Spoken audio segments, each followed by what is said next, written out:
اس کو معاف کیسے کرے گا؟ کفر کے اوپر مرا ہے، نفاق کے اوپر مرا ہے. تو اللہ کے رسول صلی اللہ علیہ وسلم نے ارشاد فرمایا کہ آیت کریمہ تو یہ اتری ہے، استغفر لہم او لا تستغفر لہم ان تستغفر لہم 70 مرۃ فلن یغفر اللہ لہم. اے ہمارے رسول، چاہے آپ ان کے لیے استغفار کیجئے یا نہ کیجئے، اگر آپ 70 مرتبہ بھی کریں گے استغفار ان کے لیے تب بھی نہ بخشوں گا، میں 70 مرتبہ سے زیادہ استغفار کروں گا.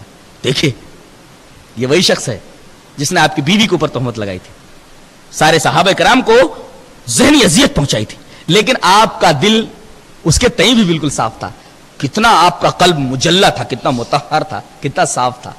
اپنے جانی دشمن، کٹر دشمن کے تعلق سے بھی آپ کا دل بہت صاف تھا. ایک تو کرتا دے دیا، اور دوسرے نماز جنازہ پڑھانے کے لیے جس میں استغفار کیا جاتا ہے، مغفرت کی دعا مانگی جاتی ہے، وہ بھی کرنے کے لیے آپ تیار ہو گئے.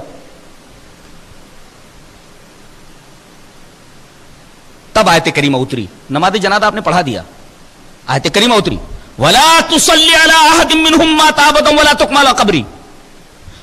ان جیسے لوگ منافق اگر یہ مر جائیں تو ان کی نماز جنازہ مت پڑھیے. علت کیا بتائی گی؟ وہ ماتوا وہم فاسقون، فسق کے اوپر جو مرے، نفاق کے اوپر، کفر کے اوپر جو مرے، ان کی نماز جنازہ تو ہے ہی نہیں. جو کفر کے اوپر مر گئے، جو نفاق کے اوپر مر گئے، فسق کے اوپر جیسے شرابی کو مر جائے تو نماز جنازہ کم سے کم عالم لوگ نہ پڑھیں، عوام جا کر کے پڑھ لے. اسی طریقے سے کوئی قرض خواہ، کوئی قرض دار مر جائے اور قرض نہ دے سکا ہو تو اس کی نماز جنازہ بھی عالم لوگ نہ پڑھیں، قوم کے معتبر لوگ نہ پڑھیں، تاکہ دوسرے لوگوں کو عبرت ہو. نبی کریم صلی اللہ علیہ وسلم پوچھتے تھے یہ جو آدمی مر گیا ہے اس کی نماز جنازہ میں پڑھوں گا، لیکن یہ بتاؤ کہ یہ مخروص تو نہیں تھا، شرابی تو نہیں تھا، فاسق و فاجر تو نہیں تھا. معلوم ہو جاتا تفتیش کے بعد تو آپ نماز جنازہ پڑھا دیتے. یہاں اس منافق کی اپنے نماز جنازہ پڑھا دی، آیت کریمہ اتری وَلَا تُصَلِّ عَلَىٰ أَحَدٍ مِّنْهُمْ مَاتَ أَبَدًا وَلَا تُقِمْ عَلَىٰ قَبْرِهِ. دو حکم دیے گئے، ایک تو آپ نماز جنازہ مت پڑھیے منافقوں کا، کافروں کا، اور دوسرے وَلَا تَقُمْ عَلَىٰ قَبْرِهِ، ان کی قبر پر کھڑے بھی مت ہوئیے. قبر پر کھڑے ہونے کا مطلب کیا؟ اس سے ایک نقطہ یہ ملا، ایک ہے نماز جنازہ، یہ تو وَلَا تُصَلِّ عَلَىٰ أَحَدٍ مِّنْهُمْ سے معلوم ہوا، اور دوسرے قبر کے اوپر کھڑا ہونا، یعنی جنازہ پڑھنے کے بعد جب تدفین ہو جائے، قبر برابر کر دی جائے تو وہاں جمع ہو کر کے میت کے لیے دعا کرنا، یہ مسنون ہے. کہتے ہیں وہاں اگر دعا کی جائے جمع ہو کر کے قبر کے پاس تو عذاب میں تخفیف ہو جاتی ہے، شرط یہ ہے کہ مرنے والا موحد رہا ہو. تو وَلَا تُصَلِّ سے نماز جنازہ کے بارے میں، اور وَلَا تَقُمْ سے کھڑے ہونا. کھڑے ہونے کا کیا مطلب ہے؟ قبر کے اوپر وَلَا تَقُمْ عَلَىٰ قَبْرِهِ، کھڑے ہونا قبر کے اوپر، یعنی کھڑے ہو کر کے دعا کرو، اس طرف اشارہ ہے. یعنی وہاں دعا قبول ہوتی ہے اور میت کے عذاب میں تخفیف ہو جاتی ہے. ایک نقطہ اور معلوم ہوا کہ اگر آدمی کے پاس ایمان نہ ہو، آدمی کے پاس توحید نہ ہو، تو اسے نبی کریم صلی اللہ علیہ وسلم کے کپڑے میں لپیٹ دیا جائے تبھی بخشش نہیں ہوگی. ایک نقطہ اور معلوم ہوا کہ نبی کریم صلی اللہ علیہ وسلم کسی کے لیے استغفار فرمائیں، مغفرت کی دعا مانگے، لیکن وہ منافق ہو تو آپ کی مغفرت کی یہ دعا اللہ قبول نہیں کرے گا. ان لوگوں کے لیے لمحہ فکریہ، ان لوگوں کے لیے عبرت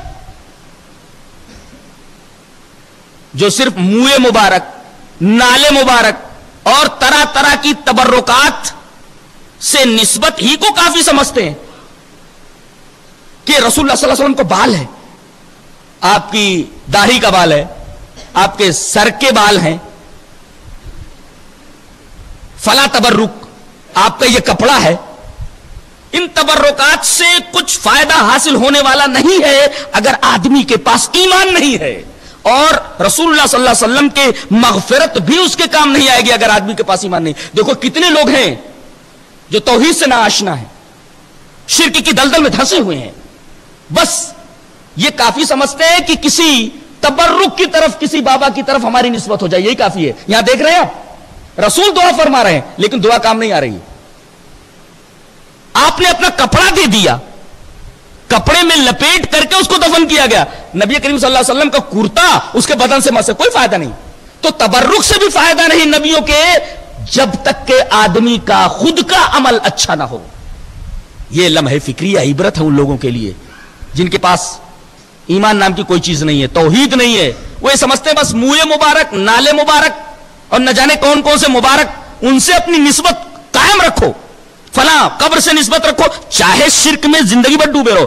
ان لوگوں کے لیے عبرت ہے کہ یہ لوگ کچھ کام آنے والے نہیں. ارے نبی کی دعا جس کے کام نہیں آ سکتی, نبی کا کپڑا اس سے زیادہ متبرک اور کون سی چیز ہو سکتی ہے, وہ کام نہیں آ سکتی. اگر آدمی کے پاس ایمان نہیں ہے تو اور دیگر لوگوں کے تبرکات کی کیا وقت اور کیا حیثیت رہ جاتی ہے. آخری بات یہ فرمائی گئی کہ کچھ لوگ جنگ تبوک میں جانے کے لیے 30,000 کا لشکر جرار جا رہا تھا.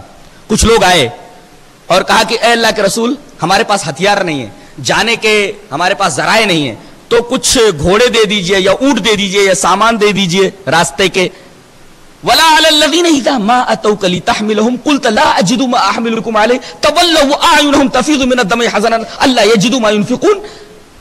اللہ فرماتا ہے کہ رسول اللہ صلی اللہ علیہ وسلم یہ فرما رہے, لا احملکم, میرے پاس طاقت نہیں ہے, میں تمہیں نہ تو زاد راہ دے سکتا ہوں, نہ ہتھیار دے سکتا ہوں, نہ تمہیں گھوڑے دے سکتا ہوں, نہ تمہارے لیے اونٹ مہیا کر سکتا ہوں, میں مجبور ہوں. حالانکہ جنگ میں جانا ہے. نبی کریم صلی اللہ علیہ وسلم نے اپنی بے بسی, اپنی مجبوری ظاہر کر دی, اور جب مجبوری ظاہر کی, جب وہ پلٹے, تولوا, پلٹے جب, تو اعینہم تفیض من الدمع حزنا, غم سے کہ ہم جنگ میں شریک نہیں ہو سکتے, ان کی آنکھوں سے آنسو بہنے لگے. کیا پتا چلا؟ پتا یہ چلا کہ نبی بھی مجبور ہوتا ہے, بے بس ہوتا ہے. عجیب بات تو یہ کہ قرآن یہ کہے کہ نبی بے بس ہوتا ہے, مجبور ہوتا ہے, سب کچھ نہیں دے سکتا, اگر اس کے پاس ہے تو دے گا, نہیں ہے تو نہیں دے گا. دنیا میں آپ نہیں دے سکے, کہتے ہیں مرنے کے بعد آدمی سب کچھ دینے لگتا ہے. نبی جب کچھ نہیں دے سکتا دنیا میں, تو انتقال کے بعد نبی کیا دے گا جب دنیا میں نہیں دے سکتا؟ اور جب نبی نہیں دے سکتا تو مرنے کے بعد یہ دوسرے لوگ کیسے دے سکتے ہیں آدمی کو؟ ایسا عقیدہ رکھنا در حقیقت ایک فاسد عقیدہ ہے, جو شرکی عقیدہ ہے, یا جس کے ڈانڈے شرک سے ملتے جلتے ہیں. یہ رہا 10ویں پارے کا خلاصہ. اللہ تبارک و تعالی ہمیں نیک عمل اور اچھی سمجھ کی توفیق عطا فرمائے. وآخر دعوانا الحمدللہ رب العالمین. اب تو نیند نہیں آئی نا؟